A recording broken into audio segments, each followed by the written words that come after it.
গল্প বলার দেশে আজকে যে গল্পটি পড়ব, গল্পটির নাম অন্ধকারে। লেখক সাহিত্যিক শরদিন্দু বন্দ্যোপাধ্যায়।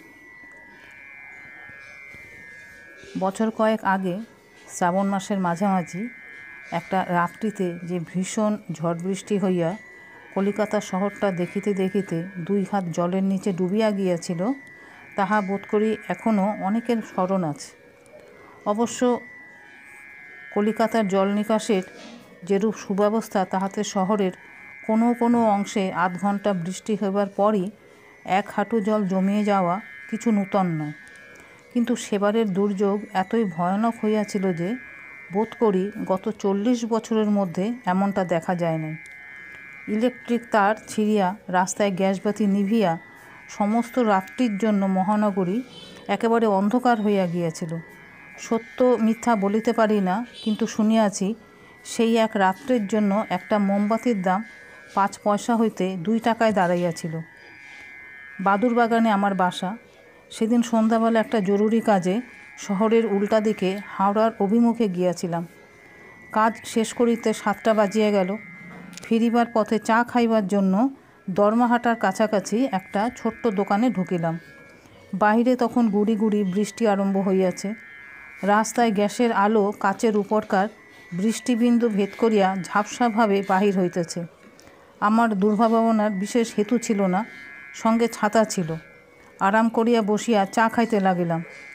দোকানে বেশি লোকজন ছিল না, 2টি লোক, একজন আধবয়সী ও একজন কর্ণমূল পর্যন্ত জুলপি বিশিষ্ট যুবক। অয়েল ক্লথ মোড়া টেবিলের ওপর কনুই রাখিয়া দানিবাবু এবং শিশির কুমার ভাদুরীর পাগলের ভূমিকায় অভিনয় করিবার আপেক্ষিক কৃতিত্ব সম্বন্ধে উত্তপ্তভাবে আলোচনা করিতেছিল। চা খাওয়া অনেকক্ষণ তাহাদের শেষ হইয়া গিয়াছে, কিন্তু তর্কের ভালো রকম নিষ্পত্তি না হওয়ার জন্যই বোধ করি তাহারা উঠিতে পারিতেছে না। যুবক বলিল, জানেন মশায়, শিশির ভাদুরী আগাগোড়া বুড়ো আলমগীরের পাঠ করে, একবারও দাঁত বেরোয় না। আধবয়সী লোকটি দাঁত খিচাইয়া বলিলেন, ভারী কেরামতি, দাঁত নেই তো বেরোবে কোত্থেকে? আর দাঁত না বেরোলেই বড় অ্যাক্টর হয় নাকি? যুবক চটিয়া উঠিয়া বলিল, আপনিও তো বুড়ো হয়েছেন, দাঁত না বার করে একটা কথা বলুন দেখি। তর্ক শুনিতে শুনিতে ও চা খাইতে খাইতে প্রায় মিনিট 15 কাটিয়া গেল। চা শেষ করিয়া দাম দিয়া দোকান হইতে বাহির হইতেছি, যুবক তখন দানিবাবু সম্বন্ধে অত্যন্ত মানহানিকর কথাবার্তা বলিতেছেন। এমন সময় শোঁ শোঁ করিয়া একটা উন্মত্ত হাওয়া কোথা হইতে আসিয়া দরজা জানলাগুলোকে আছড়াইয়া দিয়া ছুটিয়া চলিয়া গেল। আকাশের দিকে চোখ তুলিতেই নীল রঙের ভয়ঙ্কর আলোতে 2 চোখ একেবারে ধাঁধিয়া গেল এবং সঙ্গে সঙ্গে কর্কশ শব্দে বাজ পড়িয়া কান দুটাকে যেন বধির করিয়া দিল। তাহারই মধ্যে অস্পষ্টভাবে দেখিতে পাইলাম আকাশের গায়ে যেন কালি ঢালিয়া দিয়াছে। দিগন্ত ব্যাপিয়া নিকষ কালো মেঘের উপর আরও কালো মেঘ জমিয়া যেন নিরেট নিভাজ হইয়া গিয়াছে। অন্য জিনিসের একতিল সেখানে জায়গা নাই। এইবার ভীষণ বেগে বৃষ্টি আরম্ভ হইল। বড় বড় ফোঁটা তীর্যকভাবে নিরবচ্ছিন্ন মুষলধারে পড়িতে শুরু করিল। রাস্তার আলোগুলো জলের পুরু পর্দার অন্তরালে পড়িয়া নিস্তেজ হইয়া গেল। শুধু তাহাদের চারিদিক হইতে একটা মণ্ডলাকার প্রভা বাহির হইতে লাগিল। দোকানে ফিরিয়া আসিয়া বসিলাম। চাকরটাকে ডাকিয়া বলিলাম, আর 1 পেয়ালা চা দাও তো হে। মেঘের আকস্মিক ধমকে তার্কিক দুজনের বিসংবাদ সহসা থামিয়া গিয়েছিল। তাহারা আবার আরম্ভ করিল, দানি ঘোষ যদি ইচ্ছে করে অমন 5টা শিশির ভাদুরীকে চিবিয়ে খেয়ে ফেলতে পারে। জুলপি বিশিষ্ট ছোকরা কড়া রকম একটা যুক্তি প্রয়োগ করিতে যাইতেছিল। আমি বাধা দিয়া বলিলাম, থাক না মশাই, পৃথিবীতে দানি ঘোষ আর শিশির ভাদুরী ছাড়া আর কি লোক নেই? অন্য কিছু আলোচনা করুন না। জুলপি সিংহ বিক্রমে আমার দিকে ফিরিয়া বলিল, চা খাচ্ছেন চা খান, মেলা ফ্যাচ করবেন না। আমি চা খাইতে লাগিলাম। ক্রমে 8টা বাজিল। বৃষ্টির বিরাম নাই, সমভাবে সতেজে চলিয়াছে। তার সঙ্গে ঠান্ডা এলোমেলো বাতাস। রাস্তার লোক চলাচল কমিয়া আসিল। 9টা বাজিল। বাহিরে বৃষ্টি ও ভিতরে তর্ক একভাবে চলিয়াছে। অদ্ভুত একনিষ্ঠা এই 2টি লোকের। তখনও দানি ঘোষ ও শিশির ভাদুরীকে লইয়া কামড়াকামড়ি করিতেছে। পৃথিবীতে যেন অন্য প্রসঙ্গ নাই। 9:30টায় আর সহ্য করিতে না পারিয়া উঠিয়া দাঁড়াইলাম। যে করিয়া হোক রাত্রে বাড়ি পৌঁছিতেই হইবে। কিন্তু যাই কি করিয়া, ছাতায় এই বৃষ্টি আটকাইবে না। 5 মিনিটের মধ্যে ভিজিয়া কাদা হইয়া যাইব। একে আমার সর্দির ধাত, তখন নিউমোনিয়া ঠেকাইবে কে? এই সময় বৃষ্টি আরও চাপিয়া আসিল। হঠাৎ হাওয়ার বেগ যেন বাড়িয়া গেল। একবার বাইরের দিকে উকিঝুঁকি মারিয়া আবার ফিরিয়া আসিয়া বসিলাম। দোকানের চাকরটা নিষ্পন্দভাবে নিবন্ত উনানের পাশে উপুু হইয়া দেয়ালে ঠেস দিয়া বসিয়া আছে। মাথার উপর ধোঁয়ায় মলিন ইলেকট্রিক বাতিটা পীতবর্ণের আলো বিকীর্ণ করিতেছে। বাহিরে আশেপাশের দোকানপাট সব বন্ধ হইয়া গিয়াছে। মোটরের হর্ন ও ট্রামের ঢং ঢং আর শোনা যাইতেছে না। যুবক বলিল, শিশির ভাদুরী। ঠিক এই সময় হঠাৎ আলো নিভিয়া গেল। কিছুক্ষণ সব নিস্তব্ধ। দোকানের চাকর ভাঙা গলায় বলিল, তার ছিঁড়ে গেছে, আজ রাতে আর মেরামত হবে না। দেশলাই দেবেন বাবু, ল্যাম্পটা জ্বালি। অন্ধকারে হাতড়াইয়া দেশলাই দিলাম। ল্যাম্পও জ্বলিল। মিটমিটে আলো ও দুর্গন্ধ ধোঁয়ায় ঘর ভরিয়া উঠিল। প্রৌঢ় ভদ্রলোক এতক্ষণে প্রথম অন্য কথা কহিলেন। বলিলেন, নীলমণি, কেটলিটা আর একবার চড়াও, আর এক পেয়ালা চা হোক। জুলপিদারি যুবক তীব্রভাবে আমার দিকে একবার তাকাইয়া গর্বিত স্বরে জিজ্ঞাসা করিল, সিগারেট আছে? আমি পকেট হইতে সিগারেট কেসটা বাহির করিয়া দিলাম। গোটা কয়েক সিগারেট বাহির করিয়া লইয়া যুবক কেসটা তাচ্ছিল্য ভরে আমায় ফেলিয়া দিল। তারপর এমনভাবে আমার দিকে পিছু করিয়া বসিল যেন আমার বাঁচিয়া থাকার সমস্ত প্রয়োজন শেষ হইয়া গিয়াছে, আর আমি কাহারও কোনো কাজেই লাগিব না। পৌর ব্যক্তি বাহিরের দিকে একটা উদাসীন দৃষ্টি নিক্ষেপ করিয়া কহিলেন, এই বৃষ্টিতে বেরোনো যাবে না, গ্যাসগুলো নিভে গেছে দেখছি। যা বাবা, বলিয়া নিশ্চিন্তভাবে আবার সেই একমাত্র এবং অদ্বিতীয় প্রসঙ্গ আরম্ভ করিলেন। আমিও বাহিরের দিকে উঁকি মারিয়া দেখিলাম, সত্যিই তো, রাস্তার গ্যাস বাতি একটাও জ্বলিতেছে না। চারিদিকে ঘুটঘুটো অন্ধকার, কোথাও জনমানব নেই, কেবল অবিশ্রান্ত বাড়ি পতনের ঝুপঝুপ ঝমঝম শব্দ। আর এক পেয়ালা চা খাইলাম। প্রহরীর লোকটি বলিলেন, আজ রাত্রে বাড়ি যাওয়া হলো না তা দেখছি। নীলমণি, বৃষ্টি থামলে আমাকে তুলে দিও, বলিয়া বেঞ্চির উপর লম্বা হইয়া শুইয়া পড়িলেন। যুবক কোনো দিকে দৃষ্টিপাত না করিয়া আমার সিগারেট টানিতে লাগিল। কিন্তু আমার তো বেঞ্চের উপর রাত কাটালে চলিবে না, বাড়ি যাওয়াই চাই। বাড়িতে স্ত্রী, 2টি ছোট ছেলে মেয়ে লইয়া একলা আছেন। ঝিও হয়তো বাড়ি চলিয়া গিয়াছে। অথচ বৃষ্টি না ধরিলে যাইবা কেমন করিয়া? ঘড়ির দিকে চাহিয়া দেখি 11টা। পৌর ব্যক্তির নাকের ভিতর হইতে মাঝে মাঝে একটা অনৈসর্গিক শব্দ বাহির হইতেছে। যুবক স্থিরভাবে প্রতীক্ষা করিয়া আছে, তাহার ঘুম ভাঙিলেই আবার যুদ্ধ আরম্ভ করিবে। রাত্রি যত গভীর হইতেছে, আমার মনের উদ্বেগ ও অস্থিরতা ততই বাড়িতেছে। এদিকে ঝড় বৃষ্টির উদ্দাম নৃত্যে কিছুমাত্র শ্রান্তির লক্ষণ নাই। ঘড়ির কাঁটা সরিয়া সরিয়া 11:45 পৌঁছিল। নীলমণির ল্যাম্পের জ্যোতি নিষ্প্রভ হইয়া আসিল। সে উঠিয়া বাতিটা একবার নাড়িয়া বলিল, তেল ফুরিয়ে গেছে, আর 5 মিনিট। পৌর ব্যক্তির নাসিকা নিঃসৃত একটি ধ্বনি অর্ধপথে রুখিয়া গেল। তিনি উঠিয়া বসিয়া বলিলেন, থেমেছে? নীলমণি বলিল, না বাবু, আলো নিভে যাচ্ছে। ও, বলিয়া নিরুদ্বেগে পৌর আবার শুইবার উপক্রম করিলেন। শিকার ফসকায় দেখিয়া যুবক বলিল, আমি তখন বলছিলুম শিশি। আমার মাথায় খুন চাপিয়া গেল। চিৎকার করিয়া বলিলাম, খবরদার বলছি, ফের যদি ওদের নাম করেছ ছোকরা, তোমার জুলপি ছিঁড়ে নেব। আমার এই আকস্মিক উগ্রতায় যুবক ও পৌর দুজনেই আমার মুখের দিকে নিষ্পলক নেত্রে তাকাইয়া রহিল। নীলমণি ভগ্নস্বরে কহিল, বৃষ্টি ধরে আসছে বাবু, এই বেলা বেরিয়ে পড়ুন। আমিও দোকান বন্ধ করি। সাগ্রহে বাহিরের দিকে গলা বাড়াইয়া দেখি, সত্যি বৃষ্টির বেগ প্রায় অর্ধেক কমিয়া গিয়াছে। ঝড়ও যেন থামিয়াছে। একাদিক্রমে 5 ঘণ্টা দাপাদাপি করিয়া বুঝি তাহারা অবসন্ন হইয়া আসিতেছে। ছাতাটা তুলিয়া লইয়া উঠিয়া পড়িলাম। আর দেরি নয়, যাইতে হয় তো এই সময়। পশ্চাৎ হইতে যুবকের কণ্ঠস্বর আসিল, মশাই, দেশলাইয়ের গোটা কয়েক কাঠি দেবেন কি? রাগে সর্বাঙ্গ জ্বলিয়া গেল। এই সময় পিছু ডাক! পকেট হইতে দেশলাইয়ের বাক্সটা বাহির করিয়া টেবিলের ওপর ছুঁড়িয়া ফেলিয়া দিয়া বাহির হইয়া পড়িলাম। ল্যাম্প দপদপ করিয়া 2বার খাবি খাইয়া নিভিয়া গেল। কি অন্ধকার!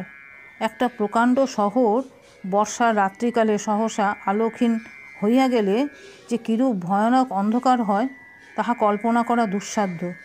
খুব শক্ত করিয়া চোখ বাঁধিয়া দিলে কিংবা অন্ধ করিয়া দিলেও বোধ করি এর চেয়ে বেশি অন্ধকার হয় না। নিষ্পলক চক্ষু দুটা কোথাও আশ্রয় না পাইয়া বিস্ফারিত হইয়া থাকে এবং অন্য ইন্দ্রিয়গুলো অতিশয় তীক্ষ্ণ ও সতর্ক হইয়া ওঠে।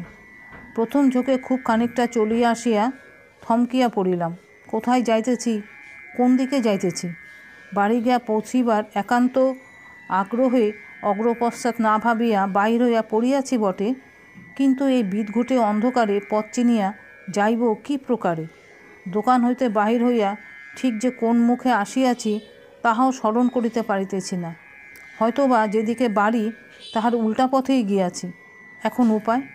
কিন্তু পথের মাঝখানে চুপ করিয়া দাঁড়াইয়া থাকিলে এ সমস্যার সমাধান হইবে না। যেদিকে হোক চলা দরকার। যদি এমনিভাবে চলিতে চলিতে কোথাও একটা আলো বা মানুষের সাক্ষাৎ পাই।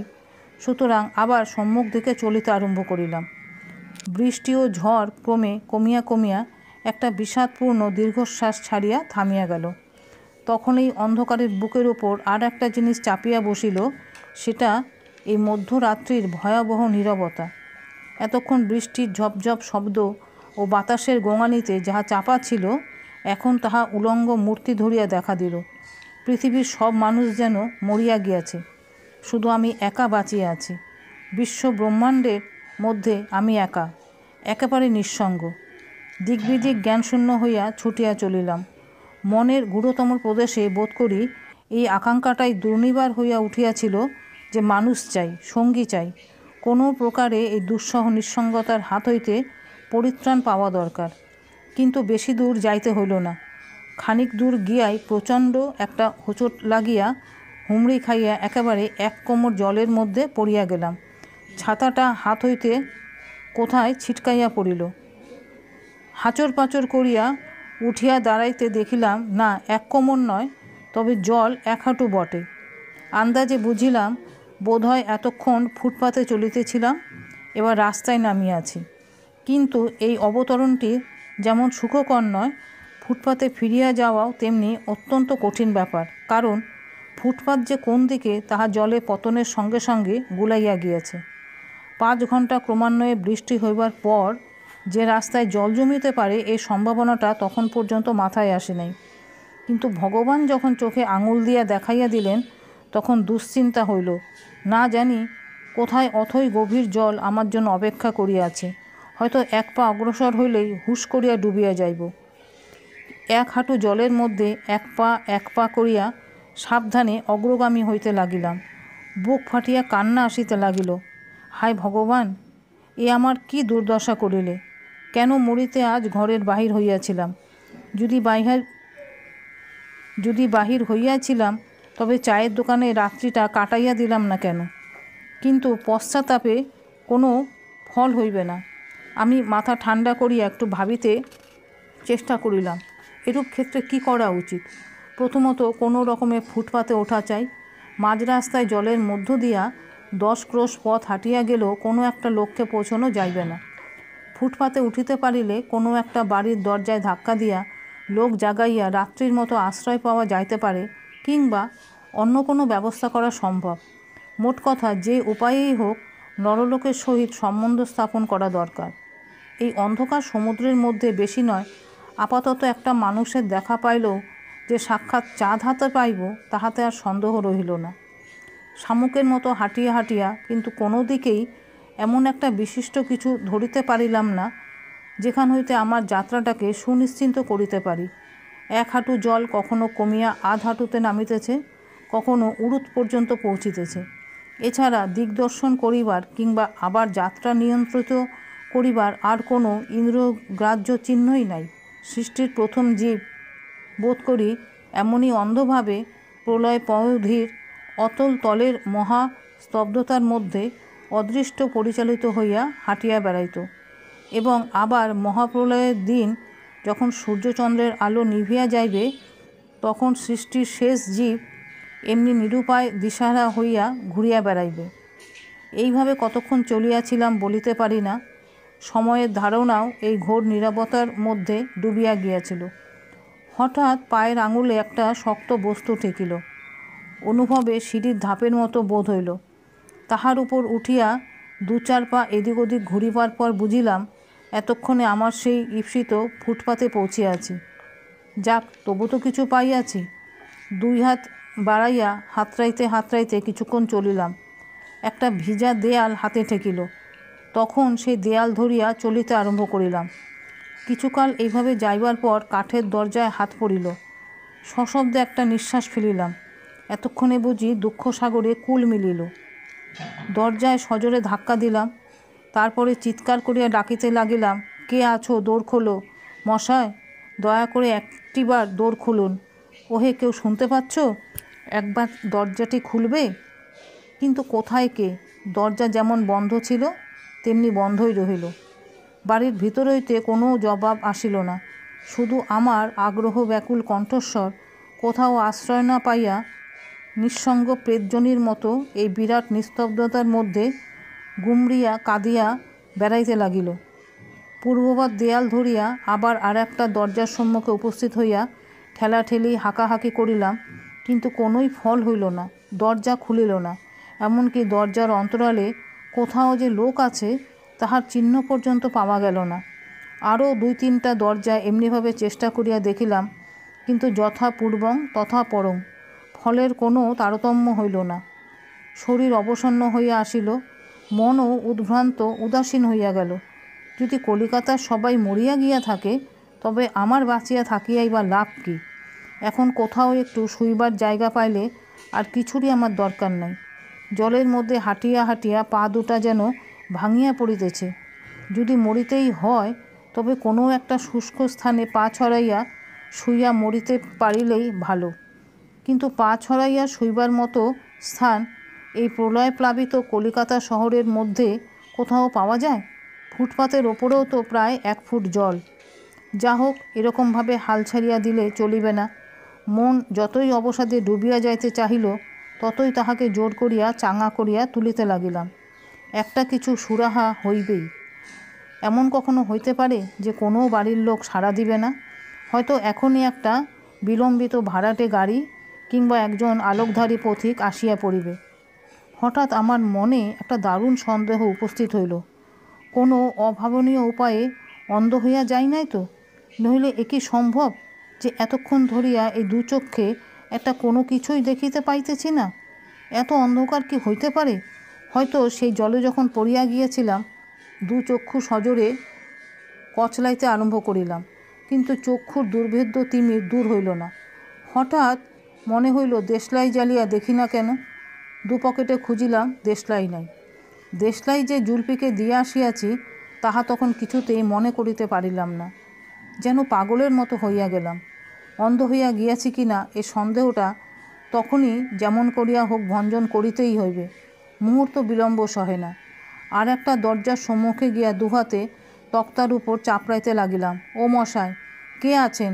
একটিবার দৌড় খুলুন না, ও মশায়। পিছন হইতে শান্ত স্বরে কে বলিল, মিছে চেঁচামেচি করছেন। এখানে কি লোক আছে যে উত্তর দেবে? এগুলো সব দোকান। আমি যেন আতকাইয়া উঠিলাম। হ্যাঁ, কে কে কে? কোনো ভয় নেই, আসুন আমার সঙ্গে, আমার হাত ধরুন। আমি হাত বাড়াইয়া দিলাম। একখানা হাত, বরফের চেয়েও ঠান্ডা, আমার আঙুলগুলো চাপিয়া ধরিল। আমার পা হইতে চুলের ডগা পর্যন্ত যেন একবার অসহ্য শীতে কাঁপিয়া উঠিল। দাঁতে দাঁত ঠুকিয়া ঠক ঠক শব্দ হইতে লাগিল। আমি বুদ্ধিভ্রষ্টের মতো জিজ্ঞাসা করিলাম, আমি কি অন্ধ হয়ে গেছি? ছোট্ট একটি হাসির শব্দ হইল। না, ভারী অন্ধকার, তাই চোখে কিছু দেখতে পাচ্ছেন না। ভয় পাবেন না, আমি আপনাকে বাড়ি পৌঁছে দিচ্ছি। আমি বলিলাম, আমার বাড়ি বাদুর বাগানে। আচ্ছা। কিছুক্ষণ দুজনেই নীরব। অদৃশ্য আগন্তুক স্বচ্ছন্দে অবলীলাক্রমে আমাকে সব রকম বাধা বিঘ্ন বাঁচাইয়া লইয়া চলিল। আমার বুদ্ধিশক্তি ক্রমশ ফিরিয়া আসিতে লাগিল। আমি বলিলাম, আচ্ছা, এই অন্ধকারে আপনি তো বেশ দেখতে পাচ্ছেন। কোনো উত্তর পাইলাম না। কিছুক্ষণ পরে আবার জিজ্ঞাসা করিলাম, আমি দরমাহাটার একটা দোকানে চা খেতে ঢুকেছিলাম। সেখান থেকে বেরিয়ে কোথায় এসে পড়েছিলাম বলতে পারেন? উত্তর হইল, আপনি নিমতলা ঘাটের কাছে দাঁড়িয়েছিলেন। নিমতলা ঘাট? সর্বাঙ্গে রক্ত যেন জল হইয়া গেল। আরও কিছুক্ষণ দুইজনেই নিস্তব্ধ। হঠাৎ জিজ্ঞাসা করিলাম, আপনি কে? আপনার নাম কি? আমার নাম শুনে আপনার লাভ নেই। এদিক দিয়ে ঘুরে আসুন, ওখানে একটা ম্যানহোল খোলা আছে, জলের শব্দ শুনতে পাচ্ছেন না? ওর মধ্যে যদি আপনি গিয়ে পড়েন তাহলে আর। সভয়ে সরিয়ে আসিলাম। অল্পকাল পরে আমার পথপ্রদর্শক বলিল, অনেকটা ঘুরে যেতে হবে। শহরের মাঝখানে ঠনঠনের কালীবাড়ি ঘিরে প্রায় 1.5 মানুষ জল জমেছে, আপনি সে পথ দিয়ে যেতে পারবেন না। আমি নিঃশব্দে পথ চলিলাম। মিনিট 5 পরে বলিলাম, কলকাতা শহরটা মনে হচ্ছে যেন শ্মশান হয়ে গেছে, কোথাও আলো নেই, শব্দ নেই, মানুষ নেই। ওরকমটা মনে হয়। শহরের প্রাণ হচ্ছে তার রাস্তাঘাট, সেখানে মানুষ না থাকলে শ্মশান আর শহরে কোনো তফাৎ থাকে না। আমি কতকটা নিজের মনেই বলিলাম, মনে হচ্ছে যেন এটা ভূতের রাজ্য। হাসির শব্দ হইল। এই রকম রাত্রে ভূতিদের ভারী ফুর্তি, কি বলেন? আচ্ছা, আপনি যখন একলা দরজা হাতড়ে বেড়াচ্ছিলেন, তখন যদি একটা ভূতের সঙ্গে দেখা হতো, আপনি কি করতেন বলুন দেখি? কি করতাম? বোধহয় দাঁত কপাটি লেগে মারা যেতাম। হা হা হা হা, ভাগ্যে আমার সঙ্গে দেখা হয়েছিল। আচ্ছা, ভূতকে এত ভয় কিসের বলুন দেখি? একটা লোক মরে গেছে বই তো নয়। বলেন কি মশাই? ভূত হলো গিয়ে একটা প্রেতাত্মা, তার চাল চলন, রীতিনীতি, স্বভাব চরিত্র কিছুই জানা নেই, ভয় করবে না? তা বটে। আচ্ছা, মনে করুন না, থাক। আমার বুকের ভিতরটা হঠাৎ গুড়গুড় করিয়া উঠিল। এ কাহার হাত ধরিয়া চলিয়াছে? তবু মনে সাহস আনিবার চেষ্টা করিয়া বলিলাম, আপনার নাম তো বললেন না, কোথায় থাকেন বলবেন কি? কোথায় থাকি? যেখানে দেখা হয়েছিল তারই কাছাকাছি থাকি। আজ আমার যে উপকার করলেন, জন্মেও তা ভুলব না। আবার আমাদের দেখা হবে নিশ্চয়। দেখা বোধহয় আর হবে না, তবে যদি আবার কখনো এমনি বিপদে পড়েন হয়তো। আচ্ছা, আপনি কি করেন? কোনো কাজকর্ম করেন নিশ্চয়ই, তাও কি বলতে দোষ আছে? আমি কিছু করি না, এমনি ঘুরে বেড়াই, বেকার। খানিকক্ষণ আবার চুপচাপ। আপনার স্ত্রী, ছেলে মেয়ে সব ভালো আছে, কোনো ভাবনা নেই। আমি চমকাইয়া উঠিলাম। আপনি আমার মনের কথা জানলেন কি করে? আবার হাসির শব্দ হইল। এরকম অবস্থায় পড়লে মানুষের মনে স্বভাবত কী চিন্তা আসে তা আন্দাজ করা কি খুব শক্ত? না, তা বটে, কিন্তু কিন্তু আমার স্ত্রী, ছেলে মেয়ে আছে আপনি জানলেন কি করে? ওটাও আন্দাজ। দীর্ঘ নীরবতা। এ কে?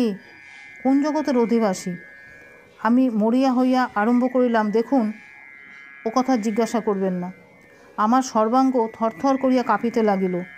হাত ছাড়াইবার চেষ্টা করিয়া বলিলাম, আমায় ছেড়ে দিন। আমি গলা দিয়ে আর আওয়াজ বাহির হইল না। ভয় পাবেন না, এতক্ষণ যখন এসেছেন তখন আরও খানিকটা আসুন, আপনার বাড়ি প্রায় এসে পড়েছে। পায়ে পায়ে জড়াইয়া যাইতে লাগিল। গলা এমনভাবে বুঝিয়া গেল যেন শত চেষ্টা করিয়াও একটা কথা পর্যন্ত বলিতে পারিব না। বরফের মতো হাতখানা আমাকে টানিয়া লইয়া চলিল।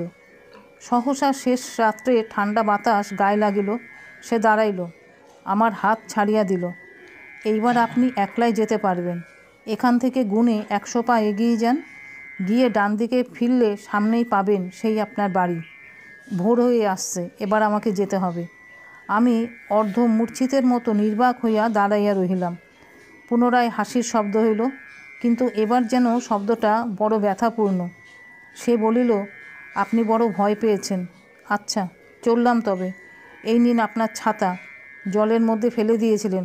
ভোর হতে আর দেরি নেই। আচ্ছা, বিদায়। শেষ কথাটা যেন গভীর দীর্ঘশ্বাসের মতো মিলাইয়া গেল।